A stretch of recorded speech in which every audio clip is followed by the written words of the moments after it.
Alors, bonjour à toutes, bonjour à tous. Je vois que donc les personnes de la salle d'attente nous rejoignent. Je vais attendre, comme d'habitude, 1 ou 2 minutes, le temps que tout le monde se joigne, et que ça se connecte correctement chez tout le monde.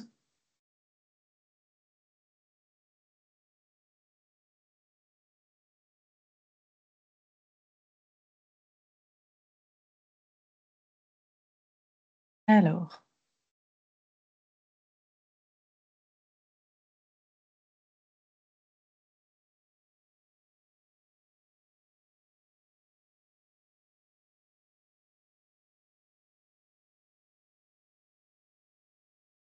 donc bonjour, bonjour à ceux qui nous joignent.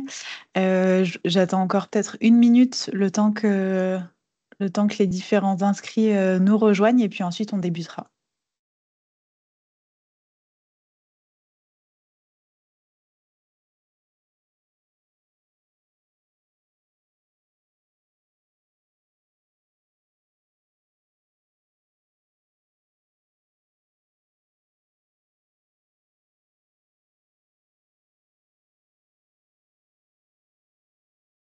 Voilà, donc bonjour de nouveau à tout le monde.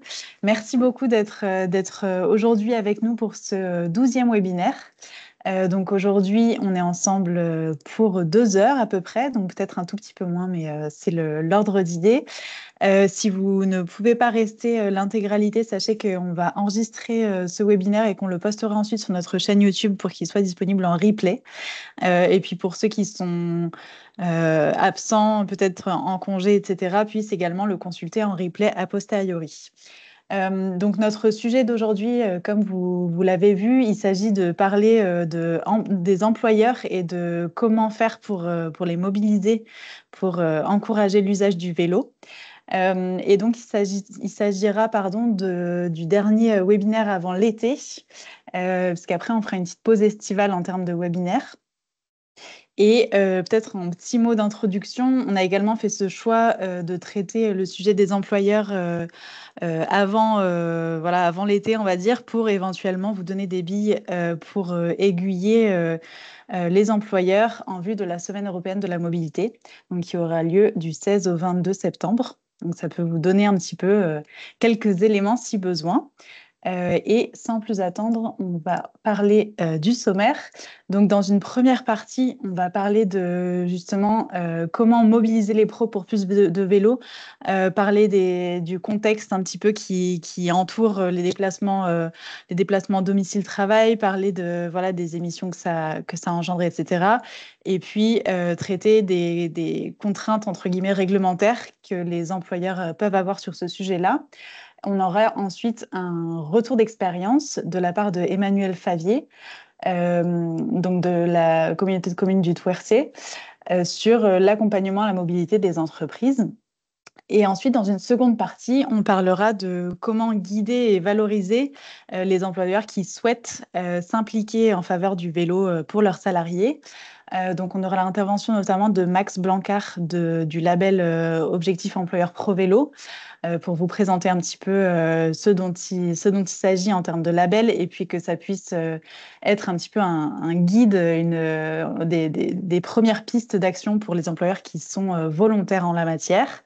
Et ensuite, on aura donc un retour d'expérience de la part de la Comcom Pays des Sorgues et Monde Vaucluse, donc Amandine Senez et Vincent Rivoire, qui seront là pour nous partager leur expérience sur l'impact du label dans leur communauté de communes. Donc, je vais laisser la main à Paul pour une petite introduction du sujet d'aujourd'hui. Merci Claire. Bienvenue à toutes et à tous à ce webinaire relatif à la place des employeurs dans les politiques cyclables. La place des employeurs est centrale dans le cadre de l'élaboration d'une politique cyclable locale. Et à ce titre, déployer une stratégie pour les embarquer est nécessaire. Il y a deux aspects à avoir clés en tête. En premier, leur impact en matière d'incitation au changement de comportement est important. Le lieu de travail est un lieu de socialisation et à ce titre, l'employeur peut agir pour normaliser la pratique. Cette normalisation, assortie de mesures facilitatrices, par exemple la mise en place d'un stationnement qualitatif, peut aider à valoriser l'image du vélo et faciliter son adoption, en limant certains freins liés à l'image sociale. En second, les trajets domicile-travail ont aussi un impact important. Ils représentent une part importante des déplacements réalisés quotidiennement en France. Ces trajets sont de plus réalisés aux 2 tiers en voiture ou en 2 roues motorisées. Mais plus que cela, le moyen utilisé pour se rendre à son travail configure le moyen de transport qui sera utilisé pour les autres déplacements de la journée, que ce soit pour un petit crochet pour un colis ou pour des courses. Par conséquent, faire la promotion du changement de mode de déplacement, domicile-travail, impacte la pratique globale de la mobilité des salariés. La place de l'employeur est donc importante. C'est aussi un acteur qui peut en être un bénéficiaire net de la mise en place d'une politique cyclable. Les employeurs peuvent avoir plusieurs motivations à agir en faveur des mobilités actives. De manière économique, un employé qui vient à pied ou à vélo, c'est 20 à 25 mètres carrés de gagné sur le lieu de travail, ce qui représente un coût selon le coût local du foncier. Avoir des facilités pour venir à son lieu de travail, c'est également un atout en termes de recrutement. Dans certains cas, l'absence de politique cyclable peut faire office de repoussoir pour des salariés qui, l'ayant déjà expérimenté, ne souhaiteraient pas se passer de cette qualité de vie. Les employeurs peuvent aussi souhaiter le déployer pour des raisons écologiques ou même sanitaires. Il en ressort de nombreux employeurs sont en demande tant d'infrastructures cyclables que d'aides pour les guider afin de choisir les actions à mettre en œuvre. Je vous propose donc de donner la parole à Séverine Boulard qui va vous présenter le cadre global de la mobilité lié à l'emploi et quel levier l'employeur peut mettre en action pour aider ses salariés au changement de comportement. Merci et bon webinaire à toutes et à tous. Merci Paul.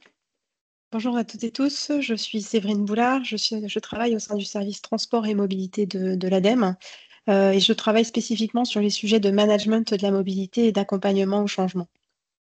Donc aujourd'hui, nous allons parler mobilité employeur et je vais commencer par vous présenter les chiffres clés du secteur des transports en France.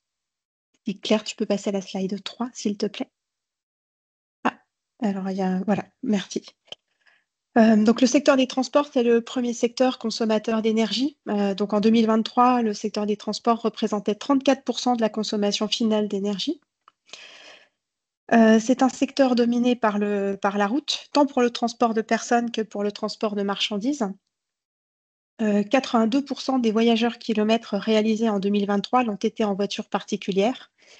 Pour le transport de marchandises, c'est la même chose, puisqu'on est sur 89% de tonnes kilomètres réalisées avec des poids lourds ou des véhicules utilitaires légers. C'est donc un secteur très fortement dépendant aux produits pétroliers, puisque les produits pétroliers représentent à peu près 90% de la consommation énergétique du secteur. Claire, sur la slide suivante, s'il te plaît. C'est un secteur aux externalités multiples, notamment négatives, avec des externalités sur la qualité de l'air. C'est le premier secteur d'émissions, c'est le principal émetteur de gaz à effet de serre. Donc le secteur des transports représente 34% des émissions nationales, Hexagone et Outre-mer en 2023. Plus de la moitié de ces émissions viennent notamment des voitures particulières. C'est un secteur qui a aussi un impact sur la santé. Santé publique France estime à 40 000 décès prématurés par an attribuables à une exposition aux particules fines. C'est un secteur avec un impact notamment sur le bruit et on estime à 25 millions de personnes qui seraient affectées par le bruit des transports, dont 9 millions exposés à un niveau critique pour leur santé. Le secteur des transports a aussi des impacts sur la biodiversité. Le rapport Planète Vivante du WWF en 2024 indique que 70% des populations de vertébrés ont disparu en 50 ans. Alors, le secteur des transports n'en est pas le seul, n'en est pas le seul à être la source, mais voilà. C'est aussi un impact sur la biodiversité. La France est le 6e pays qui héberge le plus grand nombre d'espèces menacées. Comme je l'indiquais, le secteur des transports est donc majoritairement dominé par la route et donc une forte dépendance aux énergies fossiles, donc avec un impact sur cette consommation des ressources, que ce soit donc pour les énergies fossiles, mais aussi pour les minerais et les métaux, notamment avec l'électrification de la mobilité. Les besoins en ressources minérales et métaux rares pour les véhicules électriques vont être multipliés par 10 pour le lithium à horizon 2030. Donc c'est un secteur clé pour lutter contre le changement climatique. Claire, s'il te plaît. Merci. C'est aussi, donc comme le montre ce graphique, au regard des autres secteurs que sont tout ce qui est résidentiel et tertiaire et les secteurs hors résidentiel, le secteur des transports est le seul secteur qui ne diminue pas, dont les émissions ne diminuent pas au rythme attendu par la stratégie nationale bas carbone. Donc cette stratégie nationale bas carbone fixe l'objectif de réduire les émissions de gaz à effet de serre du transport de 28% par rapport à 2015 et d'atteindre donc la neutralité carbone en 2050. Si on veut tenir cette trajectoire fixée pour 2030, il va nous falloir réduire les émissions du transport de personnes 5 fois plus vite sur les 5 années à venir que ce que nous avons réussi à faire sur les 5 dernières années. Donc on voit bien qu'il y a un enjeu à traiter ce sujet de la mobilité au sens large. Claire, s'il te plaît, merci. Le secteur des transports, c'est aussi un secteur source de nombreuses inégalités. Tout d'abord, des inégalités territoriales. Dans les zones rurales et périurbaines, 87% des déplacements se font en voiture, contre 54% en milieu urbain. Du fait de l'importance de leur mobilité locale, les ménages des communes rurales concentrent plus de 40% des émissions de gaz à effet de serre des déplacements. Alors sur cette carte, c'est vrai que je ne sais pas si vous le voyez bien, mais ça montre la part de la population qui se trouve à plus de 10 minutes à vélo d'un arrêt de transport en commun ferré. Donc on voit bien qu'il y a quand même une forte disparité selon les territoires. 17% de la population hexagonale n'a aucun accès au transport en commun dans un rayon de 10 minutes de marche. C'est aussi un secteur source d'inégalités sociales. En 2024, 15 millions de Français sont en précarité mobilité en France. Les publics fragiles sont principalement les jeunes, les seniors, les personnes en recherche d'emploi, les familles monoparentales, les travailleurs précaires dans le bâtiment ou les services à la personne, ou encore les personnes en situation de handicap. En France, ce sont 20% des actifs qui se déclarent en difficulté de mobilité. C'est aussi un secteur source d'inégalités économiques. La mobilité représente en moyenne 13% du budget des ménages. Ça peut aller jusqu'à 6 000 € par an. Et c'est même 22% du budget des ménages pour les ménages les plus vulnérables. Le carburant représente un tiers du coût annuel de la voiture. 4 millions de Français sont en précarité carburant. Et un jeune sur deux ne passe pas son permis de conduire pour des raisons financières. Les dernières sources d'inégalités, ce sont les inégalités liées aux capacités. 10 millions de personnes en France vivent avec un handicap auditif, moteur, visuel, psychique ou cognitif. Une personne sur 3 a déjà renoncé à un déplacement par peur de se perdre. Une personne sur 4 ne sait pas s'informer. Et une personne sur 5 est incapable de communiquer via Internet. 15% de la population française est en situation d'électronisme. Cette fracture numérique concerne les plus âgés, les moins diplômés, les revenus les plus modestes, les territoires ruraux et les territoires ultramarins. Alors maintenant, on va s'intéresser spécifiquement à la mobilité des salariés. Donc, le marché de l'emploi à fin 2023, ce sont 30,4 millions de personnes en emploi en France. 27 millions occupent un emploi salarié, 21 millions dans le secteur privé et 6 millions dans le secteur public. Donc, comment les Français se déplacent pour leur trajet domicile-travail ? Eh bien, la voiture est utilisée dans près de 3 trajets sur 4. Elle est davantage empruntée en milieu rural, donc c'est sur la partie gauche du graphique, avec un pourcentage de 87% d'utilisation de la voiture pour les déplacements domicile-travail, donc en zone rurale, et donc 54% en milieu urbain. Et donc, en moyenne, on a un usage de 74% de la voiture pour ces déplacements domicile-travail. Les transports en commun sont utilisés dans 12% des trajets domicile-travail. Quant à la marche et au vélo, ils représentent en moyenne respectivement 9% et 3% pour le vélo des trajets domicile-travail. Donc on voit qu'il y a en termes d'usage du vélo, il y a certainement des potentiels à développer. Et les trajets domicile-travail qui sont réalisés en voiture sont en plus la plupart du temps réalisés seuls.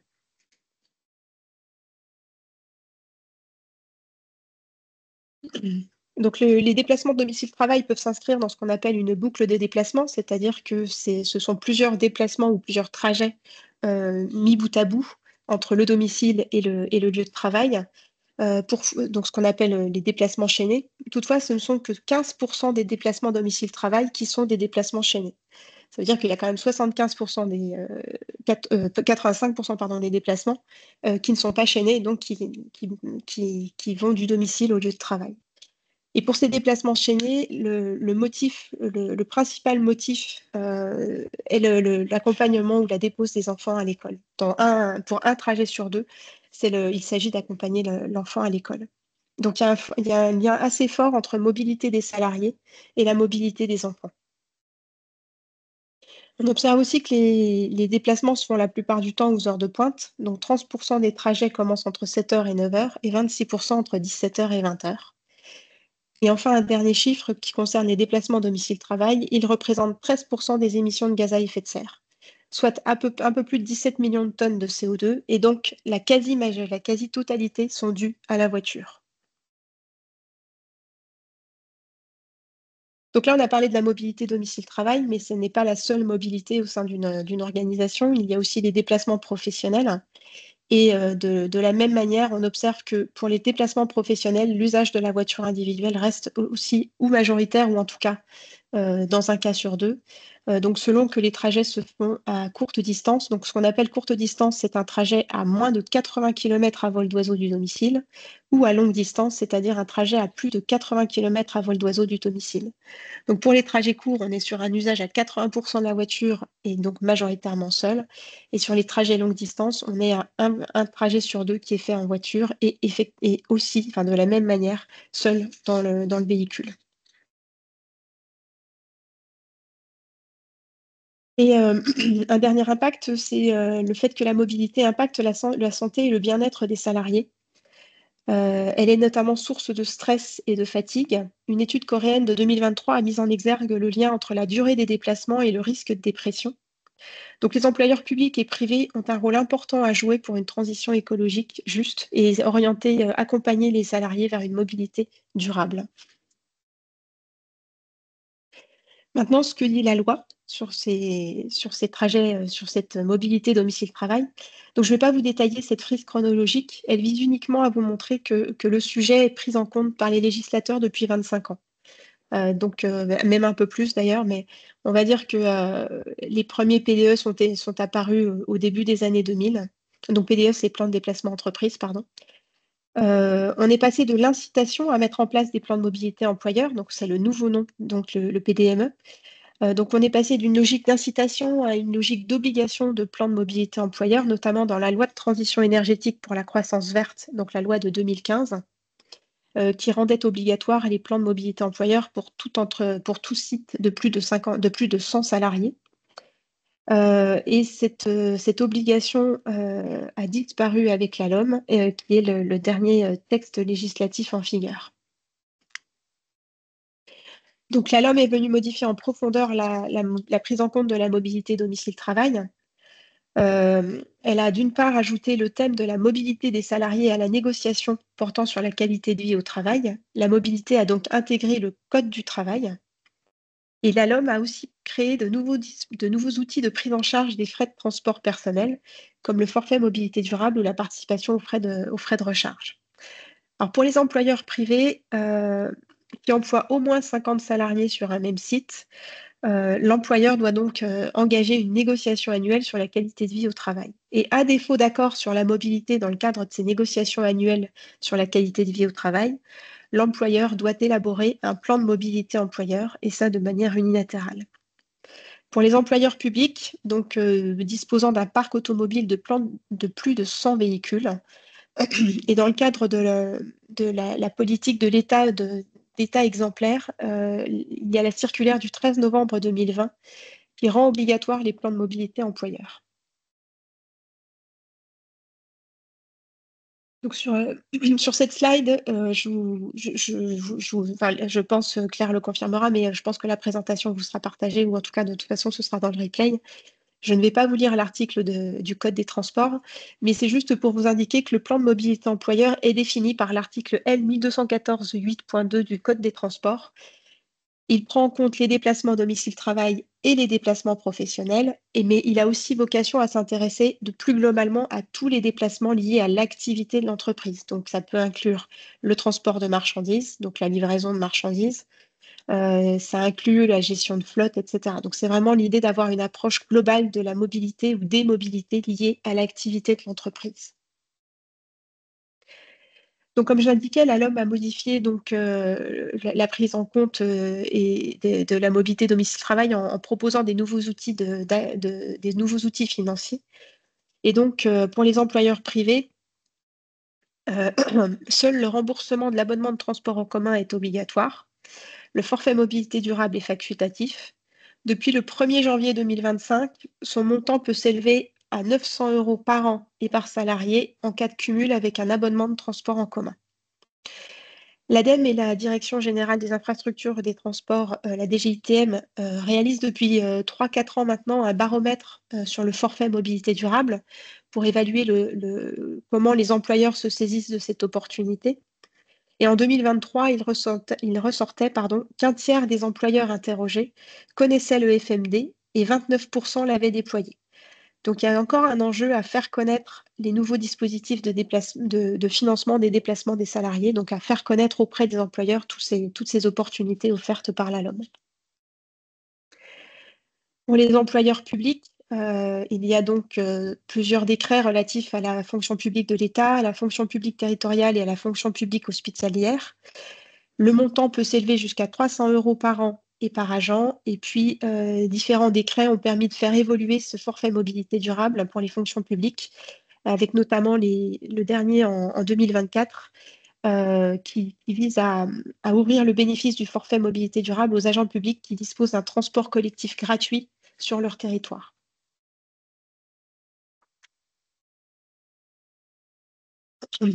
Alors maintenant, est-ce que les employeurs ont intérêt à traiter le sujet des déplacements domicile-travail ? La réponse est bien évidemment oui, et pour plusieurs raisons. La première, et ça a déjà été rapidement abordé par Paul, c'est la problématique de recrutement. 40% des employeurs ont rencontré des difficultés à pourvoir un poste en raison de difficultés de mobilité. Au premier trimestre 2025, la France comptait 485 000 emplois vacants. Une personne en insertion sur 2 a déjà refusé un travail pour cause de mobilité. Et pour les entreprises multisites, 60% des employés de terrain ont un site plus près de chez eux, ce qui permet de réduire la distance domicile-travail. Et donc, il y a des solutions. Donc, en proposant des solutions de mobilité, voire même de logement, certains employeurs maintenant proposent aussi des solutions de logement à leurs salariés. Les employeurs améliorent leur image et l'attractivité de leur structure. Ce peut aussi être un élément différenciant pour fidéliser ces salariés. Donc, proposer des solutions de mobilité ou en tout cas des incitatifs financiers, ça peut permettre de conserver ces salariés et éviter qu'ils ne partent pour d'autres structures. La seconde raison est que l'employeur contribue à améliorer la qualité de vie et les conditions de travail de ses salariés. En faisant la promotion des modes actifs et en incitant à leur usage, l'employeur contribue aussi à lutter contre la sédentarité. En 2015, un adulte sur 2 était en surpoids en France. Et entre 1997 et 2020, l'obésité chez les 18-24 ans a été multipliée par un facteur de plus de 4. En 2024, dans la continuité des Jeux olympiques et paralympiques, l'activité physique a été promue grande cause nationale. Donc, il y a un vrai enjeu à accompagner les salariés vers des modes actifs et en tout cas vers plus d'activité physique. Il ressort aussi d'une enquête de l'ADEME en 2022 que les usagers des modes actifs que sont la marche ou le vélo se sentent moins stressés et plus motivés que leurs collègues automobilistes. Enfin, la troisième raison pour que l'employeur se saisisse de ce sujet de la mobilité domicile-travail, c'est qu'il permet aussi de redonner du pouvoir d'achat à ses salariés, notamment par la mise en place des incitatifs financiers. Et maintenant, concrètement, comment on fait ? Eh bien, la première chose à faire, et à mon sens, c'est vraiment la brique essentielle pour traiter ce sujet, c'est d'abord de connaître et d'analyser les mobilités. Alors ça se fait en 3 temps. La première étape, c'est une enquête de géolocalisation. Donc ça se fait sur la base des données des ressources humaines. Et cette enquête vise à identifier pour chaque site les lieux de domicile de chaque collaborateur et ainsi évaluer les reports modaux de la voiture individuelle vers les alternatives comme le transport en commun, la marche et bien évidemment le vélo. ou le covoiturage aussi. Elle permet donc aussi de calculer, donc sur la première carte, on voit les localisations, donc c'est un exemple fictif, bien évidemment. Donc on voit la localisation des salariés, et sur la deuxième carte, eh bien là, si on superpose avec la couche piste cyclable ou itinéraire cyclable, par exemple, eh bien, ça permet de montrer qu'il y a de l'accessibilité à vélo entre le domicile et le lieu de travail. Donc, ce type de carte permet de calculer des distances et des temps de trajet selon chaque mode, ce qui pourra permettre de donner de l'information ensuite aux salariés. Donc, il y a de nombreux outils comme UMAP ou Framacarte, qui permettent de constituer ces fonds de carte de façon autonome. La deuxième chose, c'est l'étude d'accessibilité. Donc, elle vise à recenser et à évaluer les dispositifs et infrastructures de mobilité à proximité du site, que ce soit des infrastructures actuelles ou à venir. Et là, sur l'exemple indiqué, c'est un diagnostic d'accessibilité vélo. Donc, pour effectivement présenter s'il y a des pistes cyclables, si elles sont sécurisées, et en tout cas vraiment de bien connaître l'offre à proximité du site.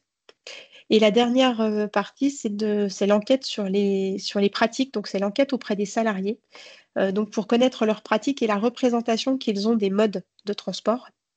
Et en fonction du degré d'avancement des salariés dans leur réflexion sur leurs pratiques, est-ce qu'ils ont envie de changer, est-ce qu'ils sont encore plutôt en phase de non, moi ça ne m'intéresse pas pour l'instant, et bien ça va permettre d'identifier les salariés les plus enclins à tester d'autres modes. Et donc d'abord peut-être aller voir ces salariés-là pour leur proposer des alternatives. Sur la base donc de ces diagnostics, une palette d'actions peut être mise en place pour faire évoluer les pratiques de mobilité des salariés. Donc, il est possible de jouer à différents niveaux à différents niveaux dans l'approche, on va dire. On peut jouer sur l'organisation du travail. Donc, pour les postes qui le permettent, l'employeur peut proposer du télétravail, peut déployer le télétravail. Il peut aussi proposer de la flexibilité horaire. Donc, comme je disais tout à l'heure, pour éviter les tranches des heures de pointe, la flexibilité horaire permet d'assouplir un peu les heures d'arrivée et de départ. Pour le travail en équipe, le diagnostic fait précédemment peut permettre d'identifier des territoires où plusieurs salariés pourraient ou covoiturer ou faire du vélo ensemble pour se rendre sur le lieu de travail. Et la dernière chose, c'est le rapprochement de site. Donc, c'est le fait de pouvoir, à poste égal, rapprocher un salarié de son domicile en le changeant de site. Pardon. L'homme est un être d'habitude. Donc, le premier levier à actionner, c'est l'information. J'ai passé mon permis de conduire, j'ai appris à conduire, je me prends ma voiture par habitude. C'est facile, je me pose pas de questions, ça ne me demande pas d'effort. Et donc, du coup, je ne cherche pas à faire évoluer mes pratiques de mobilité. Donc, pour pouvoir faire évoluer les pratiques de mobilité, l'un des premiers leviers, c'est justement d'aller mettre à disposition facilement l'information auprès des salariés pour réduire la charge mentale, en tout cas pour ne pas en provoquer. Et donc, ça vise à mettre à disposition du salarié des informations comme les arrêts de bus à proximité, quel bus il peut prendre, les pistes cyclables s'il y en a, les itinéraires, enfin les bus cyclistes, entre guillemets, s'il y en a aussi, de manière vraiment à déjà permettre aux salariés de savoir ce qu'il y a comme offre modale à sa disposition.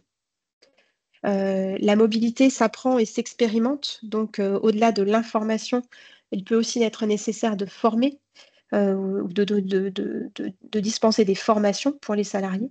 Donc pour le vélo, ça peut passer par des ateliers de remise en selle pour ceux qui savent déjà en faire, ou alors par des vélos-écoles pour apprendre à faire du vélo. En tout cas, l'idée, c'est de donner confiance aux salariés, surtout s'il n'a pas pratiqué le vélo depuis longtemps. Le vélo peut être vu aussi comme un mode pour les sportifs ou alors plutôt comme un usage de loisir et pas du tout pour un usage de déplacement, comme un mode de déplacement. Donc l'employeur a aussi un rôle à jouer dans la perception de ce mode, notamment avec toutes les actions qu'il peut mettre toutes les actions qu'il peut mettre en place sur le site. Et donc ça va, comme le disait Paul tout à l'heure aussi, hein, ça va aller de proposer du stationnement sécurisé, de le valoriser sur le parking par exemple, jusqu'à des actions comme proposer un atelier de réparation, mettre à disposition des pièces de rechange, fournir des kits avec casque et gilets jaunes. Donc des gilets des chasubles visibles. Et puis ça passe aussi par donc ça c'est la partie équipement, mais ça passe aussi par tout ce qui est animation et communication. Donc ça va être les emailing, des quiz qui peuvent être organisés avec des récompenses ou des cadeaux. Ça va être au niveau de l'animation, ça peut être notamment des challenges de la mobilité, alors que ce soit Mais à vélo ou les challenges de la mobilité. Donc Mais à vélo, c'est vraiment un challenge, donc un événement ludique qui permet d'initier au vélo sur le mois de mai. Et les challenges de la mobilité, on va dire que c'est la même chose, mais dans une approche multimodale, c'est-à-dire que l'idée est de proposer toutes les alternatives à la voiture sur sur ce challenge de la mobilité qui se déroule généralement euh, sur la semaine de la mobilité durable, donc la semaine européenne de la mobilité durable, pardon, donc en septembre, comme l'a dit Claire. Et certains territoires le proposent plutôt sur le mois de juin. Donc là, c'est propre à chaque territoire, mais il y a de nombreuses régions déjà qui se sont lancées sur ces challenges de la mobilité. En tout cas, l'idée, c'est bien de permettre aux salariés de tester de façon ludique des alternatives. Et puis, ça peut aussi passer, notamment dans le cadre de ces challenges, mais tout au long de l'année aussi, par des prêts de vélo pour faciliter l'expérience du salarié. Les challenges ont aussi l'avantage de générer de l'émulation, de faire de l'émulation au sein de l'entreprise, ce qui peut motiver certains à faire l'essai d'alternatives. Et en général, ce qu'on observe, c'est que si l'essai est réussi, le nouveau mode va être intégré progressivement dans le quotidien des salariés. Alors, on ne passera pas d'un salarié 100% voiture à un salarié 100% vélo. Ça va se faire sur un temps long. Un temps long, c'est plusieurs années. Ça peut être entre 5 et 10 ans, parce qu'il faut le temps que le cheminement se fasse et puis que l'organisation quotidienne suive. Mais si l'expérience est réussie, ça peut vraiment faire évoluer les pratiques. En tout cas, pardon, il est nécessaire d'avoir une approche qui combine tous les leviers, c'est-à-dire qu'on ne peut pas faire que de l'information ou que de l'animation. Ça passe vraiment par toute cette palette d'actions, donc d'information, formation, équipement, animation, communication, pour pouvoir faire évoluer les pratiques. Et c'est quelque chose qui s'inscrit, comme je l'indiquais, sur un temps long. On ne peut pas se dire qu'on va se lancer dans un challenge mais à vélo ou un challenge de la mobilité juste pour un an. Ça ne fera pas évoluer les pratiques en une seule fois, mais c'est vraiment la répétition, le fait de rappeler qu'il y a des alternatives, qu'on peut les utiliser, etc., qui va faire que progressivement les pratiques vont évoluer. Donc ça, c'était principalement pour les déplacements domicile-travail. Pour les flottes de véhicules, c'est un peu la même approche. Donc pour les déplacements professionnels, une partie de la flotte de véhicules peut aussi être remplacée par une flotte de vélos. Et aussi, il y aura de l'accompagnement à faire, notamment sur comment réserver les vélos, quel stationnement sécurisé pour ces vélos de flotte, etc. Mais ce peuvent être les mêmes leviers à actionner. Sur la slide suivante, je vais vous présenter rapidement parce que le lien est donné sur la slide. Donc, le centre de ressources sur la mobilité employeur que l'ADEME a mis en ligne il y a quelques mois maintenant. Donc, l'idée, c'est d'avoir une approche globale, on va dire, du sujet, mais vous pouvez ne traiter qu'une dimension s'il y a une seule dimension qui vous intéresse. En tout cas, elle vise à reprendre un peu tout ce que j'ai dit, donc d'analyser les mobilités. Vous avez notamment des questionnaires à disposition, donc des trames d'enquête à destination des salariés qui sont proposés. Il est aussi proposé toute la démarche pour mettre en place un plan de mobilité employeur. Des informations donc, sur les politiques de voyage, donc ça, ce sont tout ce qui touche au déplacement professionnel. Pardon, et y compris aussi sur alors ce qu'on appelle politique immobilière, c'est généralement quand dans le cadre d'un déménagement de site, eh bien, c'est de se poser la question de la mobilité des salariés avant de faire le déménagement pour voir quel impact ça va avoir sur leur mobilité domicile-travail. Donc sur les 2 slides suivantes, donc juste pour vous indiquer donc que pour chacune de ces thématiques, est présenté le contexte réglementaire, des éléments pédagogiques et des chiffres clés, des questions, des étapes à suivre. Pour le plan de mobilité employeur, c'est notamment la liste des acteurs à mobiliser, que ce soit en interne et en externe, et les possibilités financières. Et sur la dernière slide, donc il y a aussi des fiches méthodologiques, des outils et diagnostics pour pouvoir prendre en main le sujet de façon autonome. Et ce sont la majorité du temps des documents au format Word et Excel. Et je pense que c'était la dernière slide. Et là, vous avez effectivement la liste des sources. Merci beaucoup. Je crois qu'on a déjà une petite question de Amandine Gabriel. Bonjour, je n'ai pas compris au niveau juridique à quel moment l'employeur est soumis à l'obligation de mise en place de PDME.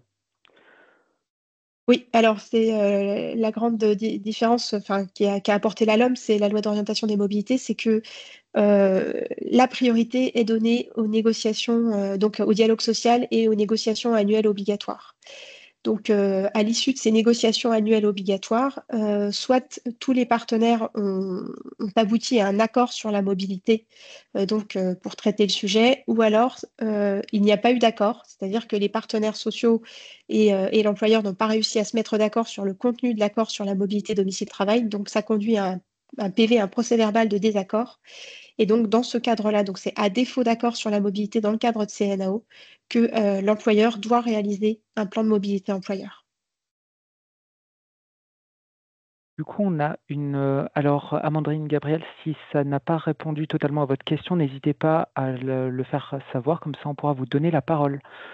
On a une seconde question de Sandra, et pour les administrations, pouvez-vous réexpliquer également la réglementation, s'il vous plaît?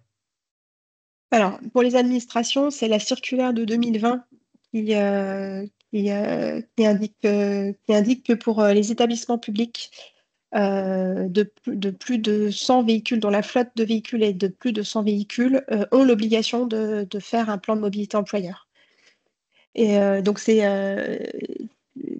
le service des achats de l'État, donc la direction des achats de l'État, la DAE, qui gère ça. Et alors, toutes les informations sont notamment explicitées sur le site. Donc, vous avez le lien de la circulaire et puis sur le site de la direction des achats de l'État. Merci beaucoup.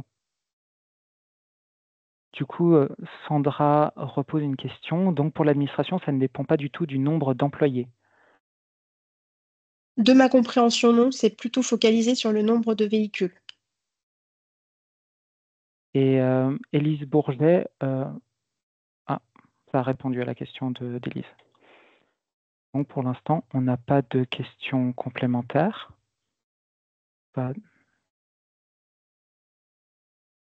On va attendre encore 5 secondes. Et si on n'a pas d'autres questions, on va passer à la suite.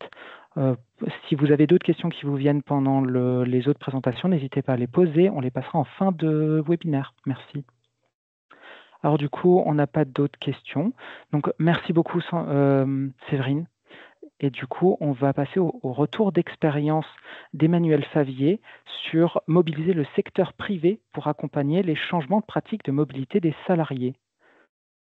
Bonjour à tous. Alors, je vais juste me présenter. Donc, je suis Emmanuelle Favier, responsable du service mobilité de la communauté de communes du Thouarcé. Donc, c'est une communauté de communes de 26 communes, 36 000 habitants qui se situe au nord des Deux-Sèvres.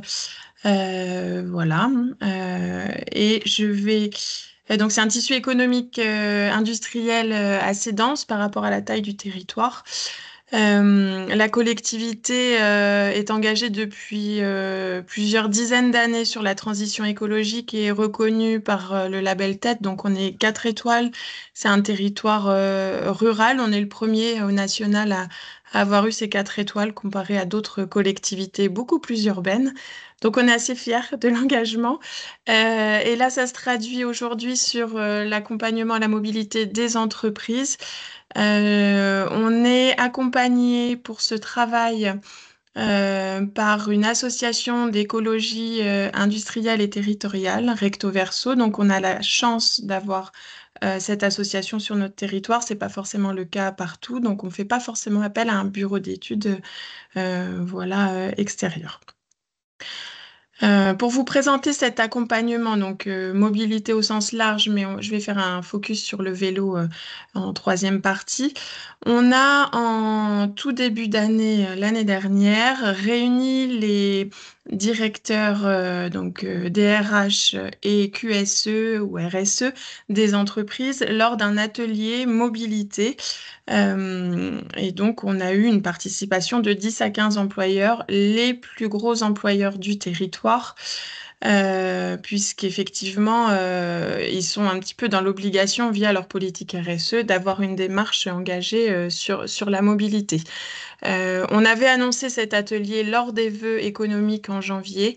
Donc c'était quand même un temps fort pour les entreprises et c'était important que les élus puissent échanger et appeler les employeurs à venir à ce temps d'échange pour à la fois partager sur les enjeux communs, sur leurs besoins, présenter notre accompagnement et surtout identifier la personne ressource au sein de l'entreprise, le contact qui va porter cette démarche à la fois de diagnostic, puis ensuite le plan d'action auprès des salariés.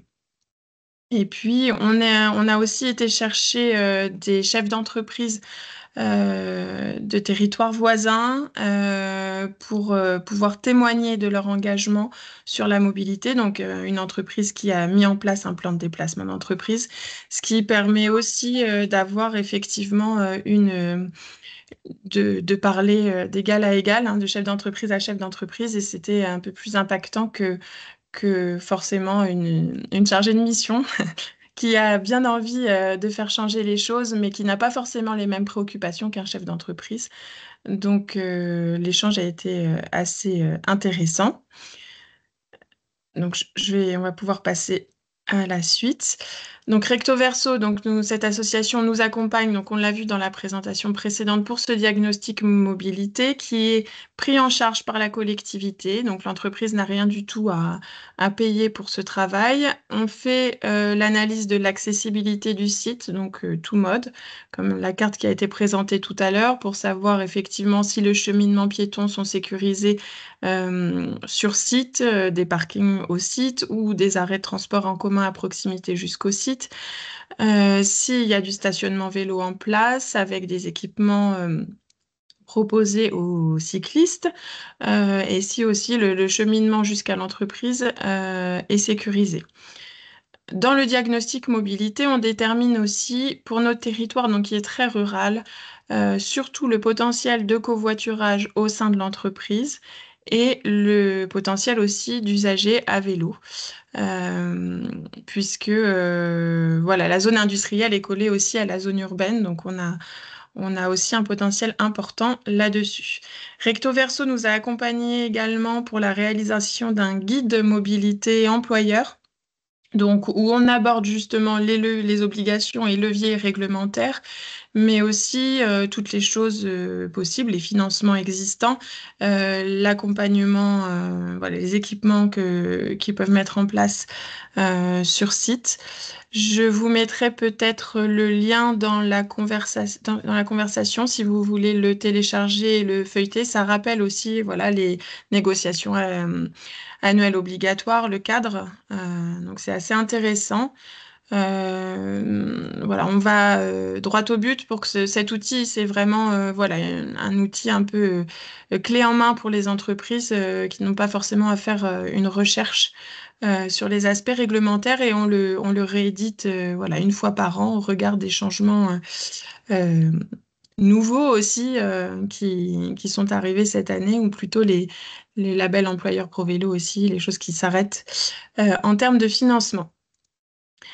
Ensuite, sur l'animation, donc toujours un accompagnement gratuit pour les entreprises, qui est un petit peu à la carte, qui se construit effectivement avec le DRH ou le responsable QSE en fonction du temps aussi, hein, en fonction de la catégorie d'entreprise. On a beaucoup d'usines où les gens sont sur des chaînes de production, donc c'est pas forcément évident. On peut mettre à minima un stand de documentation en libre service, afficher sur les panneaux d'écran dynamique des entreprises l'information.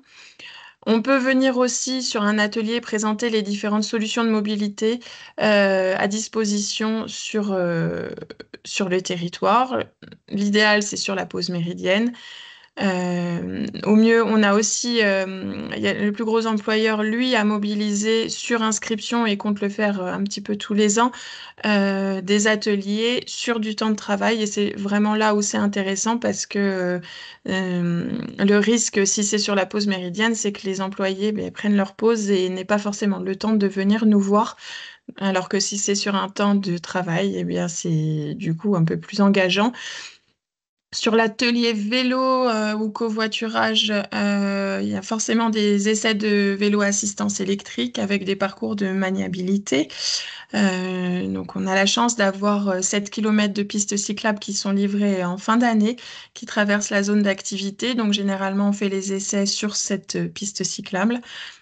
Le parcours de maniabilité, on peut le faire sur le parking intérieur de l'entreprise. On forme aussi sur le code de la route cycliste, sur les équipements aussi réglementaires, obligatoires et optionnels du cycliste.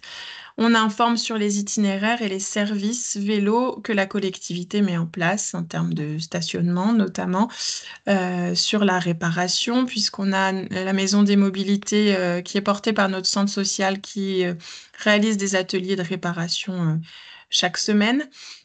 On a mis en place aussi une location de vélo. On a élargi au niveau règlement la location aux personnes morales. Donc les entreprises peuvent louer pour leurs salariés, mais on a aussi permis un prêt de vélo qui peut être fait justement effectivement sur Mai à vélo ou sur le challenge entreprise. Donc on prête un mois les vélos à l'entreprise via une convention qui permet à leurs salariés de tester pendant un mois et de partir sur de la location éventuellement ensuite. Là, le petit visuel, c'est ce qu'on a fait en interne pour notre plan de déplacement administratif, où on a revu le règlement d'usage des véhicules de service et ou sous Outlook qui sont réservables en fonction de la distance à parcourir. Le vélo est prioritaire sur les trajets de moins de 5 km, sauf effectivement si on y va à plusieurs ou si on a une charge voilà, à emmener. Les véhicules électriques sont à utiliser sur le territoire et véhicules thermiques à l'extérieur du territoire. Et pour les déplacements de formation, effectivement, on est plutôt à privilégier le ferroviaire ou le covoiturage. Donc ça a été mis en place l'année dernière. Ensuite, je ne sais plus, j'avais que 5 minutes, donc j'espère que je déborde pas. Je ne sais plus ce qu'il y avait après, est-ce que vous pouvez passer la slide? Voilà, c'était tout. J'ai respecté le temps, mais je suis à disposition pour répondre aux éventuelles questions parce que j'ai pas pu forcément tout dire sur notre politique de mobilité et notamment sur notre plan vélo. Euh, on, on est voilà, sur la toute fin des travaux de 7 km de pistes cyclables donc, qui sont aux portes de l'entreprise. Donc, on va aussi les desservir directement. Et donc, c'était important pour nous d'ensuite pouvoir les accompagner régulièrement. Donc, on vise dans nos objectifs 5 entreprises par an. Voilà, on a atteint notre objectif pour la première année et on devrait l'atteindre cette année également. Voilà. Merci beaucoup pour votre intervention, Emmanuel. De rien. S'il y a des questions, n'hésitez pas à les poser dans le chat. Je vais peut-être mettre le lien voilà, Alors oui, alors le budget, par contre, bon, on va être sur des coûts qui sont réellement moins importants que sur d'autres territoires, puisque effectivement notre association, alors les animations en entreprise, c'est moi-même, donc c'est pas un coût supplémentaire. Et pour le diagnostic, et je suis toute seule. Voilà, donc ça prend du temps. Et pour le diagnostic mobilité, c'est réalisé par Recto Verso. Et là, on est autour de 5 000 euros par an. Donc, ça fait à peu près 20 000 euros par entreprise. Donc, voilà, c'est un prix qui défie toute concurrence. Voilà, Merci. rien. Il n'y a Je crois que pas d'autres. c'était tout en termes de questions. Oui, je n'en vois pas d'autres. Ah si,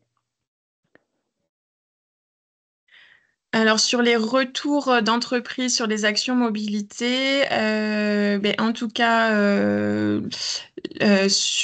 avait fait sur le mois de mai à vélo une animation sur voilà, une plus gros employeur du territoire. Ils ont mis en place le forfait mobilité durable qui a augmenté pour cette année aussi. Donc, on voit que dans la pratique, c'est quand même quelque chose qui bouge. Je pense que l'infrastructure il fait beaucoup. Et donc, quand elle sera totalement livrée, on aura généralement, ce qu'on observe, c'est une augmentation de la fréquentation. Mais en tout cas, sur les demandes de forfait mobilité durable, elles ont augmenté, sachant que l'entreprise a inclus également le piéton, qui n'est pas prévu par le dispositif, mais ils ont voulu mettre sur leur badgeuse, en fait, les personnes appuient soit sur un bouton mode actif ou covoiturage pour pouvoir différencier les deux, mais ils voulaient aussi valoriser les piétons qui pouvaient venir jusqu'à l'entreprise. Voilà. merci. Il n'y a pas d'autres questions. On va donner la parole à Max d'Employeur Pro Vélo qui va nous présenter le label Employeur Pro Vélo. Alors du coup, le label vous permettra pourra être développé dans les collectivités, mais pourra aussi être mis en place dans les entreprises pour valoriser le développement de la politique interne Pro Vélo. Du coup, Max, la parole est à toi. Merci Paul, je partage tout de suite mon écran pour que chacun puisse profiter de la présentation et merci pour cette introduction Paul. Donc oui, je viens vous présenter à la fois ce qu'était le programme Objectif Employeur Pro Vélo, ce que va continuer à être le label Employeur Pro Vélo et surtout en quoi il peut vous amener des outils pour emmener avec vous les employeurs de votre territoire sur un développement de l'usage du vélo, notamment dans le cadre du vélo taf. Merci à l'ADEME de me donner la possibilité de nous exprimer sur le sujet. Le déroulé de ce webinaire sera d'abord un petit rappel sur ce qu'étaient les objectifs, ce qu'est toujours les objectifs du programme OEPV, les apports du programme OEPV au vélo taf, la relance du label Employeur Pro Vélo qui a eu lieu pas plus tard que mercredi dernier. Et nous aurons, un petit peu comme sur la présentation précédente, le témoignage d'un labellisé, qui est la communauté de communes des pays des Sorgues Mont de Vaucluse, qui est labellisé Employeur Pro Vélo et qui nous fera un petit retour sur ce que ça a pu leur apporter. Alors, rappel sur le programme OEPV. Le programme OEPV, donc Objectif Employeur Pro Vélo, clairement, c'est un programme qui est porté par la FUB. C'est important de le dire, la FUB, c'est la Fédération française des usagères et usagers de la bicyclette. C'est un programme qui était financé par des C2E et qui avait d'ailleurs comme partenaire technique l'ADEME, qui est avec nous, qui a bien voulu m'inviter aujourd'hui. L'objectif est d'inciter les employeurs publics, associatifs et privés à développer une culture vélo et à encourager le vélo taf. L'objectif était aussi de cofinancer 25 000 nouvelles places de stationnement vélo et de valoriser les employeurs pro-vélo, tous ces employeurs qui menaient des actions en faveur du vélo, de les récompenser, de les valoriser avec le label employeur pro-vélo de la FUB. Ce programme a été lancé en septembre 2021. Les inscriptions ont été closes en décembre 2024 et sur l'année 2025, les derniers inscrits menaient leurs actions, demandaient leur audit. Il y aura vraiment une fin de ce programme en décembre 2025. Mais comme je pense que vous l'avez compris, c'est relancé d'une autre façon. Je reviens sur certains aspects qui ont pu être développés par Séverine Boulard précédemment et qui doivent vous aider à convaincre les employeurs de mettre en place des actions ProVélo chez eux et notamment d'adopter le label employeur ProVélo. C'est d'abord que c'est bon pour la santé physique et mentale. Ça réduit les risques de cancer et de troubles cardiovasculaires, ça combat la sédentarité. Les vélotaffeurs sont heureux et satisfaits de leurs moyens de déplacement. Et pour ceux qui ont un travail qui serait plus physique, eh bien, ils sont physiquement déjà plus prêts, plus chauds en arrivant au boulot pour entreprendre leur travail. Séverine avait également beaucoup insisté là-dessus, c'est bon pour le climat. Important de savoir que 60% des déplacements domicile-travail de moins de 5 km, eh bien, ils se font en voiture. Et ils représentent 13% des gaz à effet de serre, comme nous l'a dit précédemment Séverine. 42% des déplacements pour aller au travail font même moins de 1 km et se font en voiture. S'il y a bien quelque chose sur lequel on peut se focaliser, c'est bien là-dessus. C'est quelque chose sur lequel l'employeur a un rôle à jouer. C'est également bon pour le porte-monnaie du salarié. On estime vraiment en estimation les plus basses possibles que se déplacer à vélo pour aller au travail, ça coûte environ 10 fois moins cher que de se déplacer en voiture. On l'a vu, il y a également le forfait mobilité durable qui peut être mis en place par l'employeur et qui peut représenter jusqu'à 900 € qui sont exempts de charges pour l'employeur et d'impôts pour l'employé. Donc, ça peut être très intéressant. Ce forfait mobilité durable pouvant représenter jusqu'à 300 € pour les fonctions publiques. Et enfin, c'est bon pour l'entreprise. Et là, vous avez des arguments à développer, à mettre en avant pour l'entreprise également. C'est que ça fait baisser l'absentéisme de 15%, parce que les gens qui se déplacent à vélo sont moins malades, ils sont plus en forme.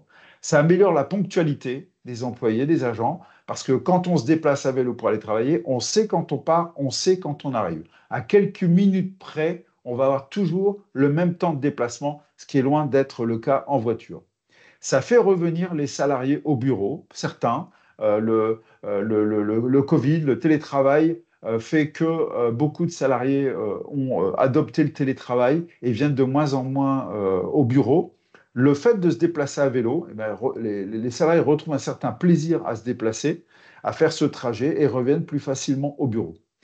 Point très important qu'on mettra encore plus en avant avec la relance du label employeur ProVélo, parce qu'on a pu mesurer que c'était vraiment un argument essentiel pour les employeurs, c'est qu'il renforce la marque employeur et son pouvoir d'attraction, et pas seulement pour les grandes entreprises.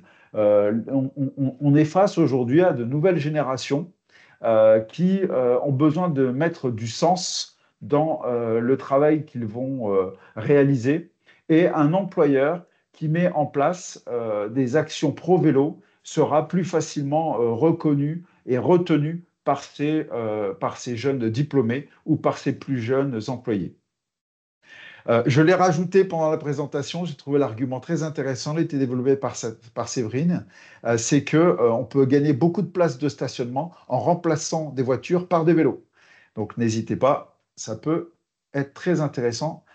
Qu'est-ce qu'on a fait au niveau du label? En fait, on a créé un référentiel qu'on appelle le cahier des charges du label, qui vraiment va proposer aux employeurs un cadre pour mener des actions concrètes. Beaucoup ont envie de faire des choses, ne savent pas forcément par quelle boule prendre, ou ont commencé à mener un certain nombre d'actions. Eh bien, nous, on leur propose un cadre très précis, dont on verra le contenu juste après, avec 5 types d'actions qui sont proposées, des actions de pilotage et de stratégie, de communication, de service, c'est-à-dire d'ateliers, en fait, d'entretien, de la sécurité avec des formations et des équipements de stationnement. En fait, on propose 46 critères, dont 8 sont obligatoires, et on propose finalement à l'employeur qui va essayer de relever le défi de lever ces critères, de répondre à ces critères, et bien, quand il aura bien travaillé, d'obtenir un label employeur ProVélo sur lequel il pourra communiquer gratuitement pendant 3 ans, faire sien ce label qui sera renouvelable puisqu'on l'a relancé, qui pourra être soit un niveau or, un niveau argent ou un niveau bronze. Les apports du programme, eh bien, on a, durant ces quelques années où le programme a pu être développé, on a 4200 sites employeurs qui se sont inscrits et qui représentent 1 650 000 salariés. On a à aujourd'hui un peu plus de 500 sites labellisés qui représentent 300 000 salariés. On pense que d'ici la fin de l'année, on en a qui ont déjà commandé leur label, si vous voulez, leur audit de label. On ne devrait pas être loin des 800 à 1000 sites labellisés d'ici la fin de l'année.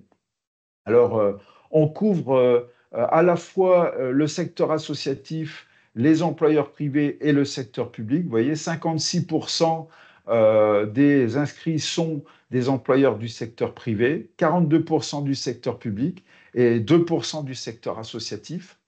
On n'a pas que des grosses structures.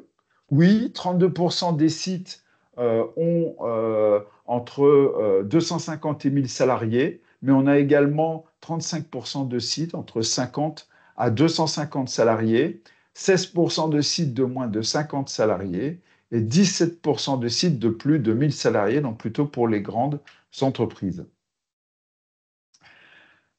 J'ai fait un petit focus concernant les collectivités, puisqu'on s'adressait aujourd'hui aux lauréats Avelo 3. Donc, je suis ravi de vous dire que 50% des métropoles françaises sont inscrites à Objectif Employeur Pro Vélo, 31% des départements, 29% des communautés urbaines, on a 26% des régions, on a également 24% des communautés d'agglo et 10% des communautés de communes qui sont inscrites à Employeur Pro Vélo.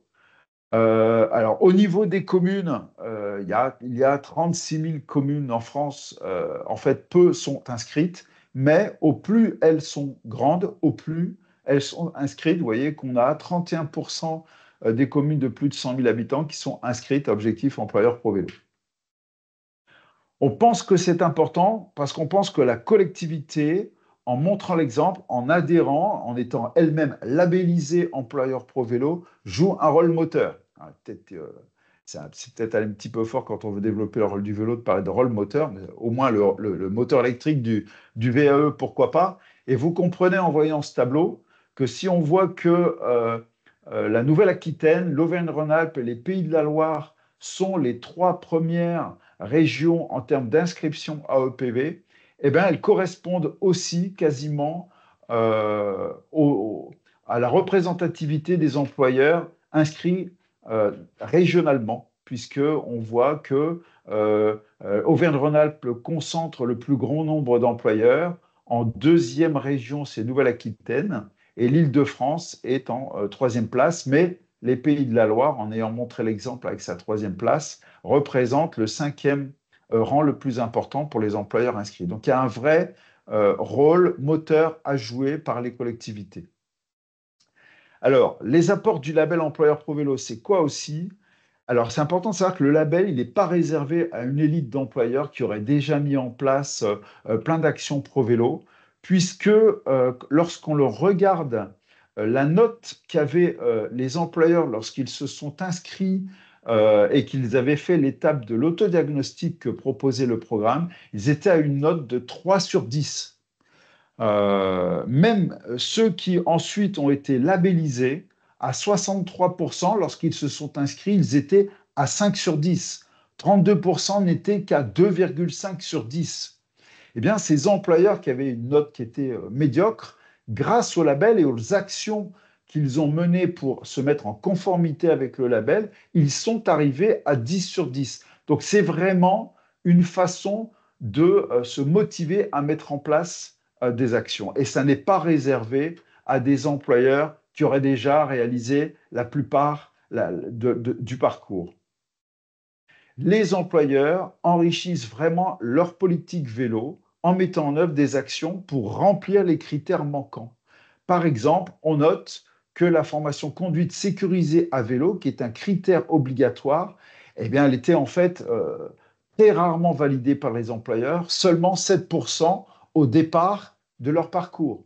Pareil pour l'organisation d'entretien et de réparation, d'ateliers d'entretien et de réparation de vélos pour leurs employés. Seuls 21% des employeurs l'avaient mis en place. Seuls 21% avaient un référent vélo, qui est un des critères obligatoires.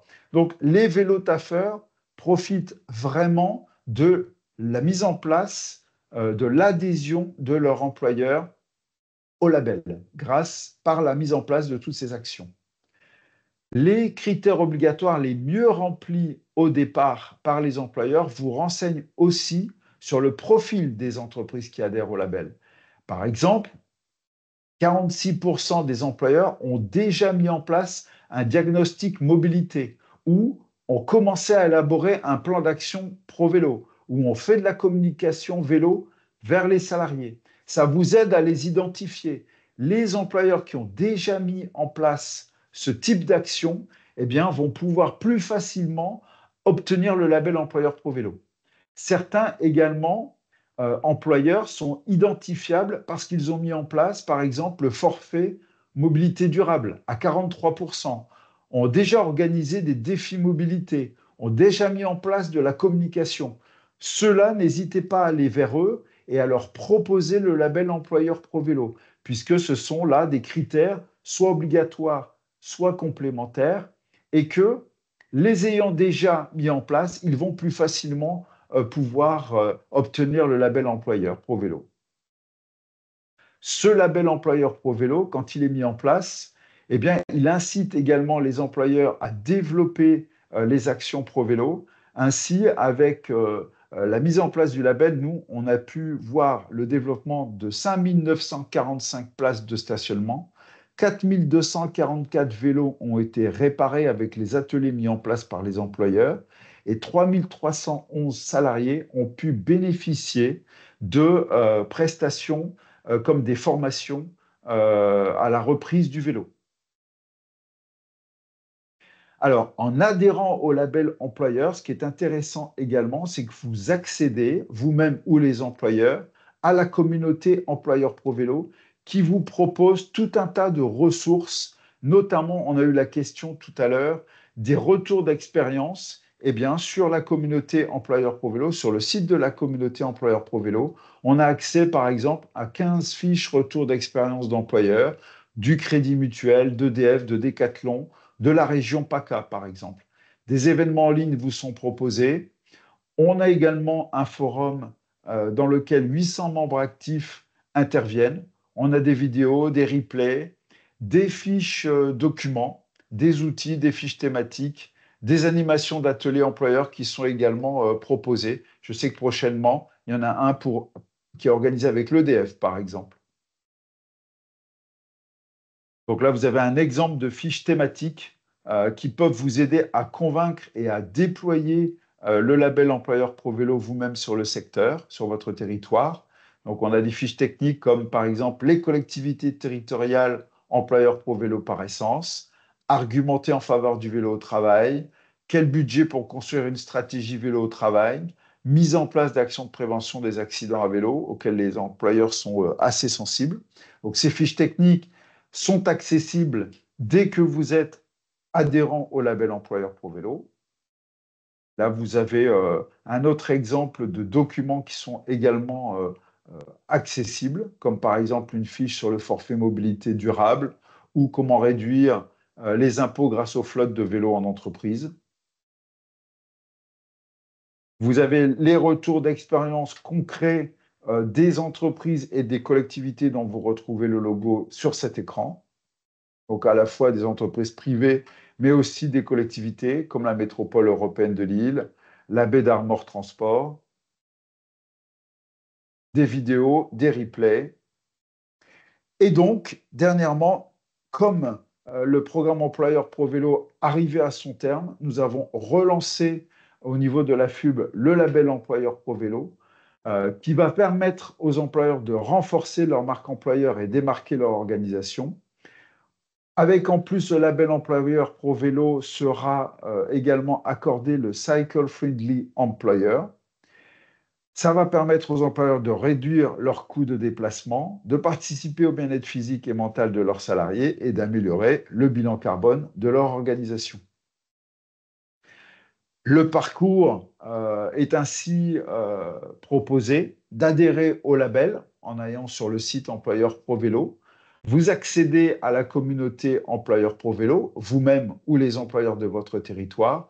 Vous pourrez demander l'évaluation de votre site et votre site est labellisé pour 3 ans. Vous avez 3 ans pour utiliser librement le label Employeur ProVélo.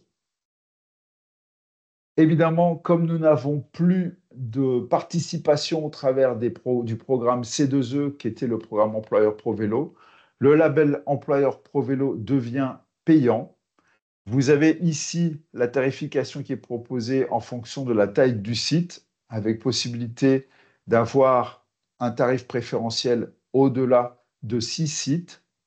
L'employeur qui s'inscrit accède au site de la communauté Employeur ProVélo pendant 1 an et il a 1 an pour obtenir son label, qui ensuite est valable durant 3 ans et qui pourra être renouvelé au tarif qui vous est exposé ici.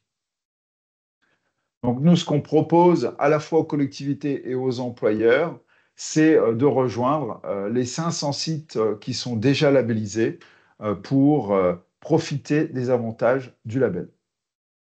Si vous avez des questions après ce webinaire, bien sûr, je suis à dispo pour déjà répondre à celles qui seraient posées. Et sinon, vous pouvez poser toutes vos questions sur l'adresse label@employeur-pro-vélo et on y répond bien évidemment.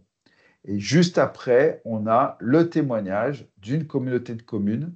Et moi, j'ai terminé ma présentation. S'il y a des questions, je suis disposé à y répondre, bien évidemment. Merci Max. Je crois qu'on a déjà des questions. Alors, OK. la première est de Eva.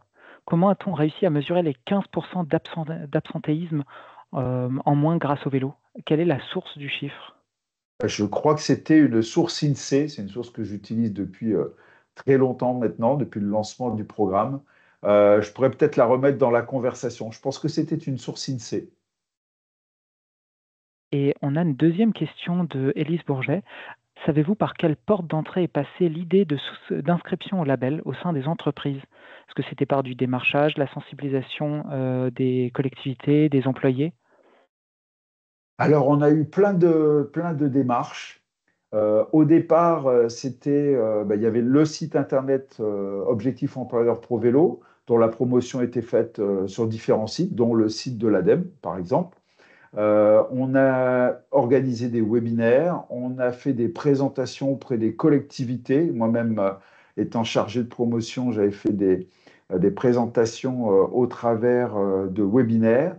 On a ensuite, pour, j'ai envie de dire, développer encore l'audience, participé à des salons comme le Salon des maires, le Salon Préventica, le Salon Pro Durable.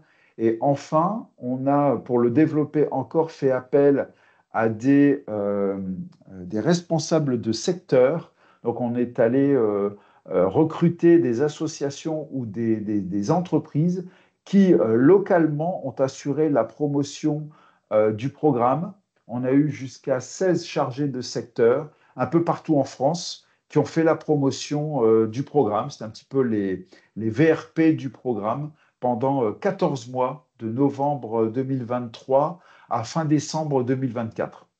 Alors moi-même, j'avais fait des présentations à Avélo 2, je me souviens très bien. C'était avec le CEREMA en fin 2022. Voilà, ça, on a fait la promotion un petit peu tout azimut. On avait la newsletter. Sur LinkedIn, on a fait beaucoup de promos également. Merci beaucoup. Je crois que pour l'instant, on n'a pas de questions complémentaires.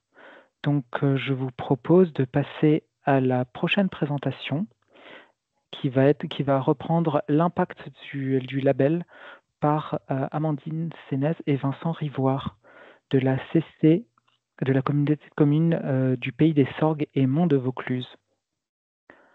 Bonjour. Est-ce que vous nous entendez? Oui.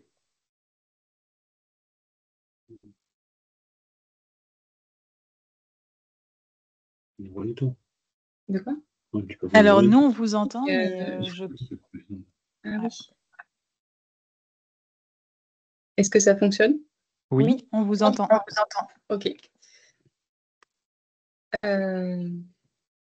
Bon, donc on va commencer. Moi, c'est Amandine Senès. Je suis chargée de mission mobilité au sein de la communauté de communes Pays d'Essor Monde-Vaucluse. Et Ben Saint-Rivoire, responsable du service cadre de vie à la communauté de communes Pays d'Essor Monde-Vaucluse.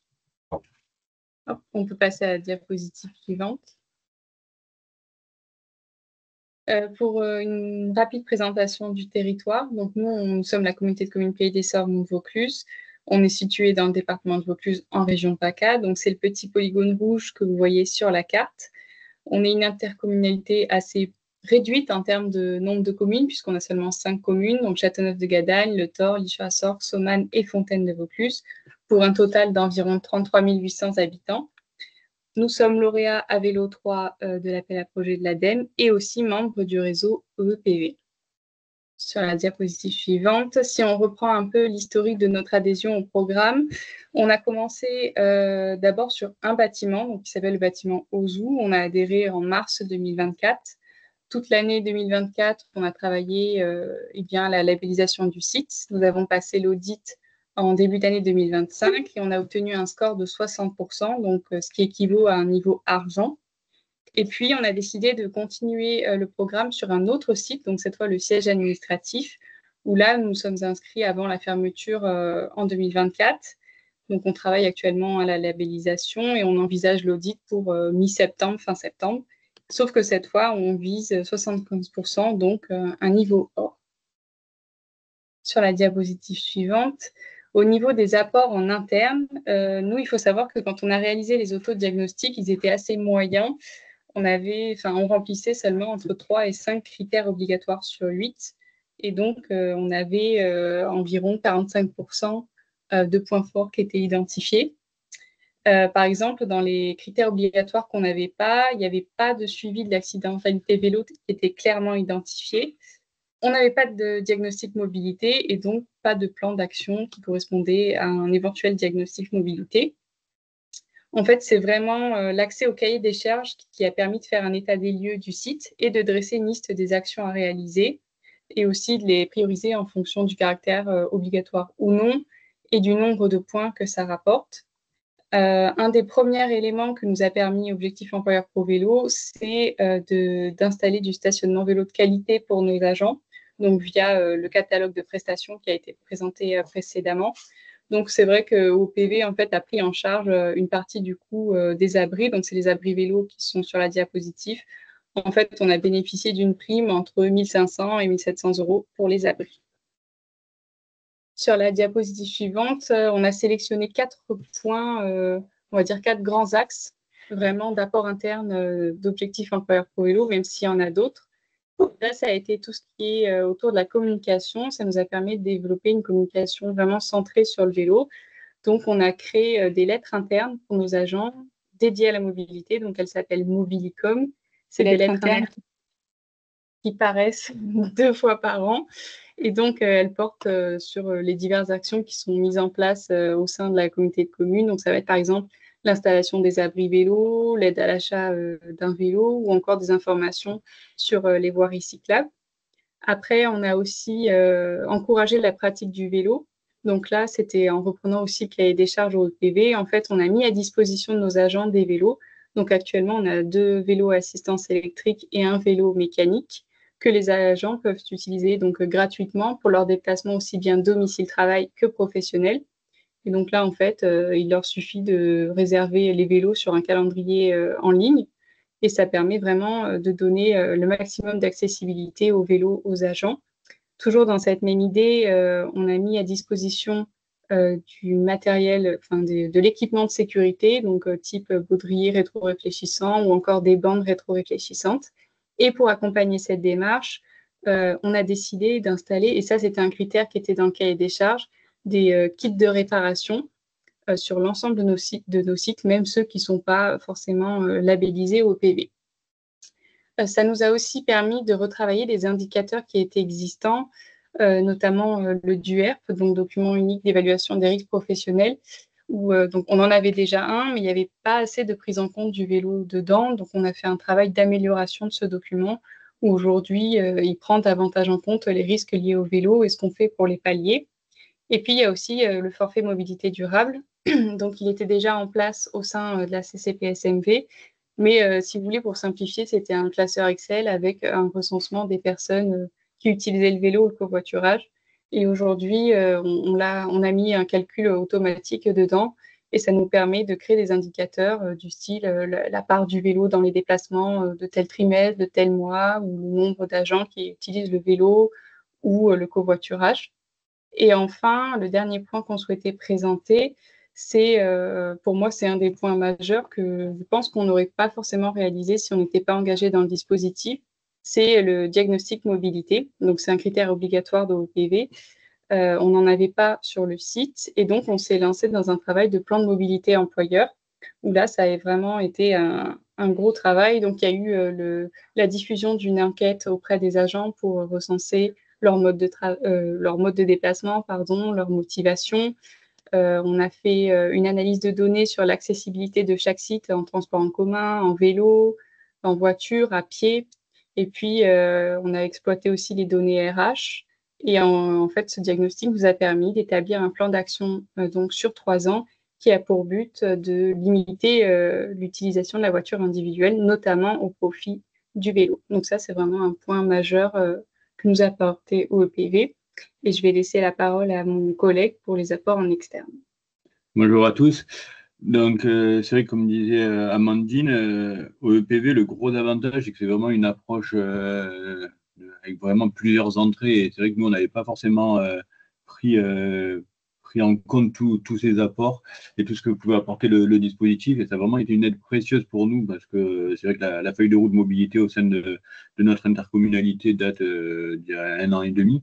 Et c'est vrai qu'OEPV nous a vraiment permis d'aller même au-delà de nos objectifs, parce que c'est vraiment un programme qui est très complet et voilà, qui nous permet d'ouvrir notre champ de vision sur d'autres portes d'entrée auxquelles on n'avait pas forcément pensé dans un premier temps.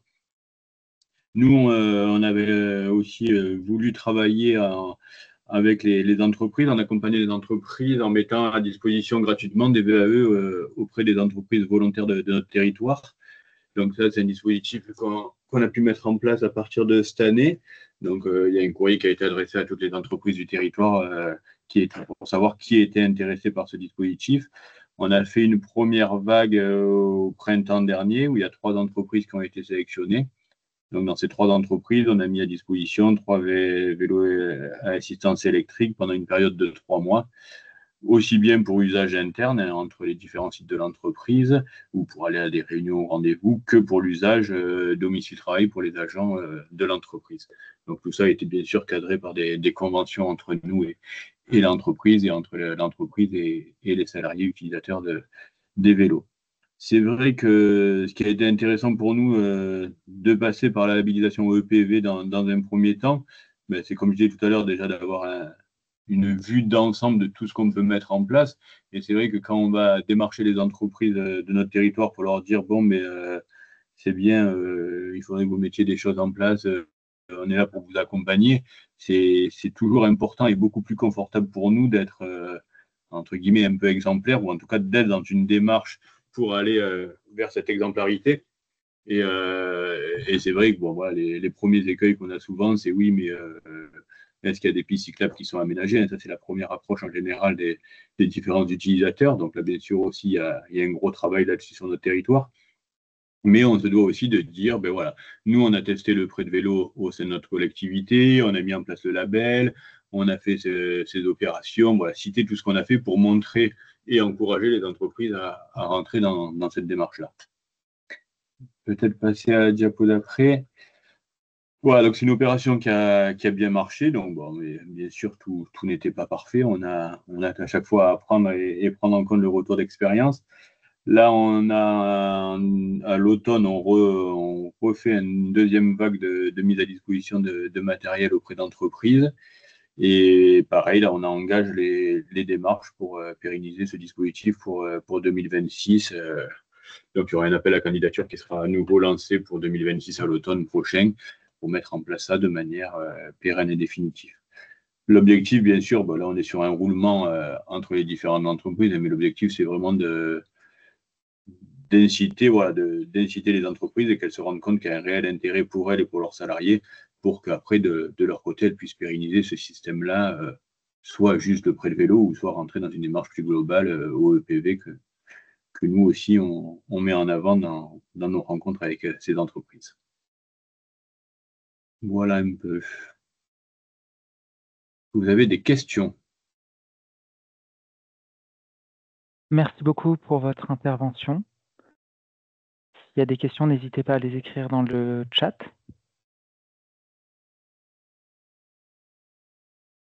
Pour l'instant, il n'y a pas de questions. Et du coup, je vais vous remercier. Merci à tous les intervenants et intervenantes. Merci aux participantes et aux participants à ce webinaire. On espère que ce webinaire vous inspirera pour inclure les employeurs dans votre politique cyclable. S'il vous reste des questions, n'hésitez pas à revenir vers nous, soit directement, soit via l'espace collaboratif aussi. Et du coup, je vais donner la parole à Claire qui va nous présenter les prochains rendez-vous. Oui, tout à fait. Alors moi, je me permets une petite question de mon propre de mon propre cru, on va dire, pour le Rex qui vient de nous être partagé. Donc merci beaucoup à Amandine et Vincent. Je me demandais dans quelle mesure, quand petit à petit, localement, ça se met en place, dans quelle mesure vous arrivez aussi peut-être à mettre en lien différents types d'entreprises qui peuvent partager, qui ont pu partager certaines problématiques pour les aider à s'entraider sur certains sujets. C'est vrai que c'est un peu l'objectif aussi, c'est de créer justement un réseau d'échange et de soutien et d'accompagnement. Donc nous, on peut être porteurs de cet accompagnement-là, de cet accompagnement. En plus, on est appuyé chez nous par le service développement économique et territorial qui nous aide dans tout ce qui est relation avec les entreprises. Et on a aussi la chance sur notre territoire d'avoir une association, un regroupement d'entreprises, du bureau Sorg Entreprendre, qui est aussi là dans ses missions pour créer du lien et apporter une expertise sur des points précis auprès des entreprises du territoire. Donc ça peut être aussi bien sûr sur la mobilité que sur toute autre question et domaine. Donc ça nous fait aussi une porte d'entrée différente parce que voilà, il y a un comité d'administration, c'est des entreprises qui dirigent elles-mêmes cette association-là. Donc c'est vrai que ça nous permet d'avoir des entrées différentes et un soutien. Il y a déjà ce petit réseau qui existe, quoi. Merci beaucoup. Du coup, ça a généré une question de la part de Delphine. Combien de salariés viennent en vélo au travail dans votre collectivité? Avez-vous observé une évolution? Alors, j'ai plus les chiffres en tête exacts sur le nombre de personnes qui viennent en vélo parce qu'on a plusieurs sites. Là, actuellement, dans le bâtiment où on est, donc le bâtiment Ouzouk, on a présenté au début, il y a 4 personnes qui viennent en vélo. Après, en termes d'évolution, on remarque une évolution là, ces derniers temps. Comme on a remis les vélos à disposition des employés, on a une évolution parce qu'ils les utilisent le midi. Donc, pas forcément pour les trajets domicile-travail, mais au lieu de faire le trajet, par exemple, pour aller à une boulangerie en voiture, ils vont utiliser le vélo. Donc là, c'est déjà une petite victoire qu'on peut souligner. Et même sur le domicile-travail, mais de la pause méridienne. En fait, on se rend compte que c'est peut-être le petit retour d'expérience qu'on a, on se rend compte que les trajets du matin et du soir sont quand même contraints pour une certaine population, notamment les populations qui ont des enfants en bas âge ou en tout cas scolarisés. Donc c'est vrai qu'on a toujours les contraintes le matin d'amener les enfants, des fois le soir récupérer les courses ou les amener au club de sport et tout ça. Et on se rend compte que la pause méridienne permet plus de souplesse. Et on a beaucoup d'agents, nous, qui commencent aussi à utiliser les vélos pour la pause méridienne, soit pour aller acheter leur nourriture et revenir manger sur site, soit pour rentrer chez eux entre midi et deux parce qu'ils ont un peu plus de souplesse et de liberté. Donc là, déjà, en un an, sur cette pause-là, on a eu plus d'effets sur la pause méridienne que sur le matin et soir. Et le matin-soir, aujourd'hui, on lutte encore un peu aussi avec les aléas climatiques, et même si on est quand même une région privilégiée, nous, dans le sud, mais on se rend compte quand même que le mois de décembre-janvier, on a une très, très faible utilisation du vélo, et juillet-août aussi. Là, on se rend compte qu'on commence à avoir un peu les problématiques en fin de journée des grosses chaleurs. Donc voilà, donc ça, les gens ont encore ces difficultés-là liées aux contraintes climatiques. Donc c'est des choses à travailler aussi, améliorer dans l'accueil sur nos sites, voire rajouter des équipements, peut-être douches, vestiaires un peu plus confortables et tout ça. On se réfléchit. Super, merci beaucoup. Donc, je ne vois plus d'autres questions qui apparaissent, donc je vais vous partager les prochains rendez-vous à venir que vous voyez sur cette frise. Donc sur l'été, il va y avoir une sorte de trêve estivale, puisque voilà, on est conscient du fait que c'est plus compliqué sur les mois de juillet et août de pouvoir assister au webinaire. Mais voilà, on va compenser très certainement par d'autres types de contenus et on vous les partagera en temps et en heure. Ce sera sur le mois de septembre qu'il y aura un peu de la reprise d'activité côté animation sur le programme à vélo 3, avec notamment donc une classe virtuelle le 3 septembre, une classe présentielle en Occitanie le 9 septembre. Le prochain webinaire, il s'agira d'un webinaire sur comment mobiliser les commerçants. Donc ça, on ne vous a pas encore partagé les liens d'inscription, etc., mais ça ne devrait plus tarder. Et le 23 septembre, il y aura la 6e rencontre à vélo qui se tiendra à Caen. Donc n'hésitez pas si vous souhaitez vous y inscrire, on va vous partager les liens, voilà, dans le chat.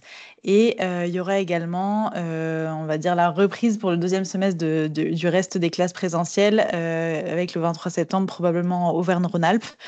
Donc pour ce qui est du 2e semestre, les classes présentielles ne sont pas encore ouvertes aux inscriptions. Mais ça devrait plus tarder également, ça va s'ouvrir. Donc gardez un œil sur l'espace collaboratif notamment pour pouvoir être au courant dès que ce sera ouvert. Et voilà, comme à notre habitude, on est désireux d'obtenir votre sentiment, votre opinion sur le webinaire d'aujourd'hui. Donc, je vous invite, si vous avez 1 minute et demie devant vous, à remplir le questionnaire de satisfaction qui s'affiche, ou bien dans le chat, il y a le lien également. Voilà, on est preneur de vos avis, puisque ces webinaires, ils sont avant tout pour vous. Donc, on a envie qu'ils soient à votre goût et qu'ils répondent à vos attentes. Donc voilà, cet endroit est vraiment là pour recevoir vos retours. Donc, n'hésitez pas. Et si je ne vois pas d'autres questions s'afficher, on va pouvoir se souhaiter une bonne après-midi et puis un bon été, c'était le dernier webinaire avant l'été.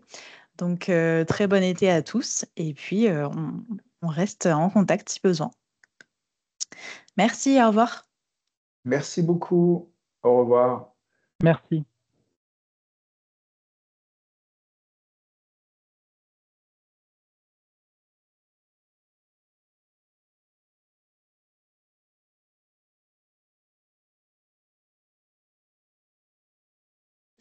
Au revoir, merci.